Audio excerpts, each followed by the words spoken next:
بسم اللہ الرحمن الرحیم۔ ڈاکٹر اسرار احمد کے بیانات سننے کے لیے ہمارے چینل کو سبسکرائب کرنا نہ بھولیے گا۔ تو چلیے دوستو، ہم ڈاکٹر اسرار احمد کا بیان سنتے ہیں۔ سب سے بڑا ظلم اس معاشرے میں کیا ہے؟ جو بچپن ہی سے احساسات کے اوپر ایک بوجھ بن جاتا ہے بچیوں کے، کہ بیٹے کو افضل سمجھتے ہیں، بیٹی کو جو ہے گھٹیا سمجھتے ہیں۔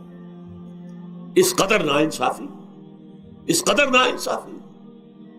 اسی باپ کے نطفے سے بیٹا بھی ہے اور بیٹی بھی ہے، اسی ماں کے رحم میں بیٹے نے بھی پرورش پائی ہے، بیٹی نے بھی پرورش۔ بعضکم من بعض، قرآن کہتا ہے تم سب ایک دوسرے میں سے ہو، کوئی افضل نہیں، کوئی گھٹیا نہیں۔ اللہ تعالیٰ نے، اللہ کے نبی نے کسی بیٹے کی پرورش پر کوئی اجر و ثواب نہیں بتایا۔ ہاں، 2 یا 3 بیٹیوں کو پال پوس کر، تہذیب سکھا کر، پھر ان کی شادی کر کے ان کے گھروں میں پہنچا دیا، جنت کی ضمانت اللہ تعالیٰ دے رہا۔ اور سب سے بڑی بات یہ کہ سب سے زیادہ محبوب انسان حبیب اللہ محمد ہے صلی اللہ علیہ وسلم، اور محمد کو اللہ نے بیٹے نہیں دیے بھی تو لے لیے، بیٹیاں دی، 4 بیٹیاں دی۔ اور کتنی محبت کرتے تھے محمد صلی اللہ علیہ وسلم کی بیٹیوں سے، خاص طور پر حضرت فاطمہ سے، وہ تو آپ سیرت میں پڑھیے کتنی محبت، کس قدر محبت۔ سب سے چھوٹی تھی شاید اس لیے۔ بہرحال پہلی بات تو یہ کہ بچپن ہی سے وہ دعویٰ پڑھنا شروع ہو جاتا ہے بچیوں کے ذہنوں پر کہ ہم کو گھٹیاں ہیں، ہمارے بھائی بڑیاں ہیں، ہمارے والدین جو ہیں ان سے زیادہ محبت کرتے ہیں، ہم سے نہیں کرتے۔ پھر شادی میں اکثر و بیشتر لڑکیوں کی مرضی کا کوئی خیال نہیں کیا جاتا۔ یہ ظلم ہے جو ہم کر رہے ہیں۔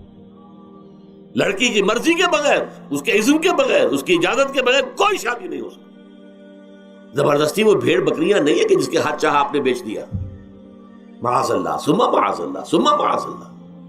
یہ ضرور ہے کنواری بیٹی ہے تو اس سے صرف آپ نے پوچھا اور وہ خاموش رہی، بس یہ بھی کافی ہے۔ البتہ یہ کہ اگر کوئی سیبہ ہے جس سے پہلے نکاح ہو گیا تھا، بیوہ ہو گئی، یا پہلے شادی تھی، ایک خلا لے لی، طلاق لے لی یا طلاق ہو گئی، اس کو تو کہنا پڑے گا کہ ہاں مجھے کوئی اعتراض نہیں ہے اگر میری فلاں شخص سے شادی کر دی جائے، اس کے بغیر نکاح ہو نہیں سکتا۔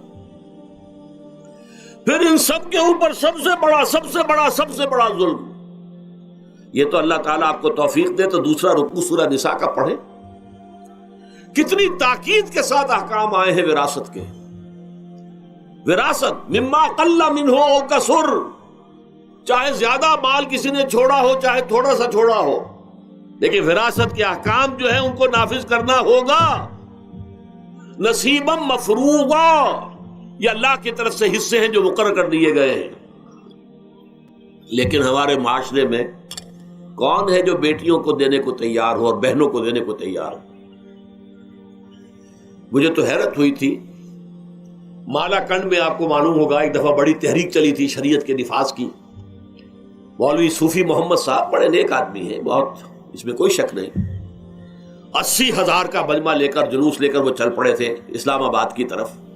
لیکن یہ تو 80,000 کو مالا کنڈ سے لے کر اور دریائے اٹک تک تو پہنچ گیا تھا، اللہ کا بندہ، 80,000 کا قافلہ وہاں روکا گیا۔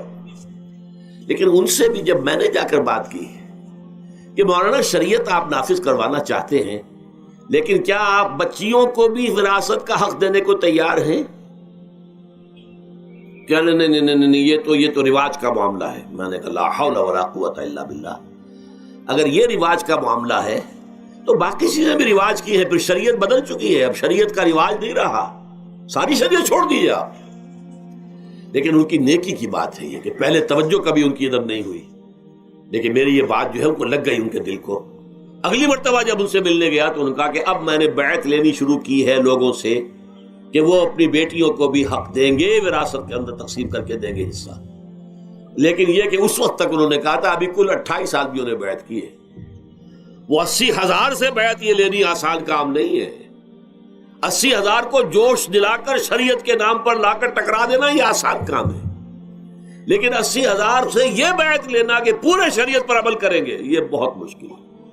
یہی تو وجہ ہے ہمارا قافلہ اگر سست گام ہے تو کیوں ہے؟ ہم یہ کہتے ہیں کہ پہلے میدان میں آنے سے پہلے اپنی ذات پر، اپنے گھر میں دین نافذ کرو، پھر باہر نکلو۔ اپنی معاش اور اپنی معاشرت پر اسلامی شریعت نافذ کرو، پھر باہر آ کر اسلام کا نعرہ لگانے کا تمہیں حق پہنچتا ہے، ورنہ نہیں۔ اگر تمہاری اپنی ذات پر دین نافذ نہیں، چہرے پر 12 بجے ہوئے ہو، اللہ تعالیٰ کے نبی کی سنت کا کہیں آثار دور دور تک نظر نہ آ رہے ہو، روزانہ پھاوڑا چلا رہا ہو آدمی نبی کی سنت کے اوپر شیو کر رہا ہو، اور پھر وہ کہے میں اسلام چاہتا ہوں، بھائی اللہ کے بندے پہلے ذرا یہ کمی پوری کر لے۔ اور اگر تیرے کاروبار میں کوئی حرام شے ہے، تیری معاش میں کوئی حرام شے ہے، کوئی سودی معاملہ کیا ہو، ختم کر اس کو اللہ کے بندے۔ بینک کی سروس کر رہا ہے، چھوڑ اس کو۔ اگر یہ کام کر لو، بے پردگی اختیار کی ہوئی ہے، اللہ نے تو پردہ سکھایا ہے، اللہ کے نبی نے پردہ سکھایا ہے، شریعت اسلامی نے پردہ رکھا ہے، مردوں اور عورتوں کا اختلاط پسند نہیں ہے، اس پر عمل کرو، پھر آنا میدان میں، پھر دوسروں کی غلطی جو ہے بتانا اس کو کہ یہ تم غلط کر رہے ہو، مشرف تم یہ کر رہے ہو، غلط کر رہے ہو، فلاں تم یہ کر رہے ہو، غلط کر رہے ہو، نواز شریف تم یہ کر رہے ہو، غلط کر رہے ہو۔ لیکن یہ ہے کہ اس سے پہلے اپنے اوپر، اس لیے میں نے آپ کو بتا دیا وہ واقعہ کہ انہوں نے بتایا، بعد میں اور بھی آ گئے ہوں گے انشاءاللہ، مجھے امید ہے، لیکن جب میں ملا تھا تو انہوں نے کہا تھا ابھی صرف 28 آدمیوں نے بیٹھ کے۔ بہرحال عورتوں کا ایک حق ہے جو حضور نے بیان فرمایا اور قرآن مجید نے بیان کیا، عاشروہن بالمعروف، عورت کا اکرام ہو، بیٹی کی حیثیت سے بھی، بہن کی حیثیت سے بھی، بیوی کی حیثیت سے بھی، اور ماں کی حیثیت سے تو سمجھو کہ جنت جو ہے وہ ماں کے قدموں تلے ہے۔ الجنت تحت اقدام الامہات، فرمان ہے محمد رسول اللہ صلی اللہ علیہ وسلم کا۔ لہذا اکرام، عورت کا اکرام، عورت کی عزت، بیٹی کی حیثیت سے بھی، بہن کی حیثیت سے بھی، بیوی کی حیثیت سے بھی، اور ماں کی حیثیت سے بھی۔ عاشروہن بالمعروف، اپنی بیویوں کے ساتھ رہو بھلے طریقے پر، نیک طریقے پر، اچھے طریقے پر۔ حضور نے یہاں تک فرمایا خیارکم خیارکم لأہلیکم وانا خیرکم لأہلی۔ دیکھو مسلمانوں، اے میرے صحابیوں، تم میں سے بہتر لوگ وہ ہیں جو اپنے گھر والوں کے حق میں بہتر ہیں، نرمی کرتے ہیں۔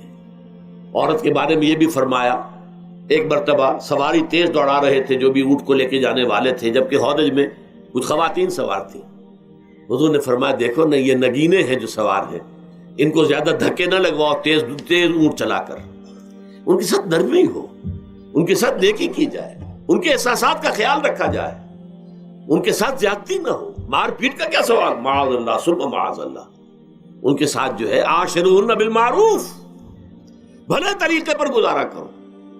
یہاں تک فرمایا ہو سکتا ہے کہ کسی وجہ سے تمہاری بیوی جو ہے تمہاری نگاہوں سے گر جائے، اب آپ کے دل میں اتنی محبت نہیں رہی، لیکن اللہ فرماتا ہے دیکھو ہو سکتا ہے کہ اس میں کوئی پہلو ایسا ہو، تلاش کرو، کوئی پہلو ایسا ہو بہتری کا کہ جس کی وجہ سے تلاش کر کے اس کو اپنی نگاہوں میں مرکوز کر لو، تاکہ اس کے تمہارے دل میں اس کے لیے محبت دوبارہ اثر نہ ہو۔ اس پہلو کی وجہ سے جو تمہاری نگاہ سے اوجھل تھا، وہ اچھائی اس میں ہے، سیرت کی اچھائی ہے۔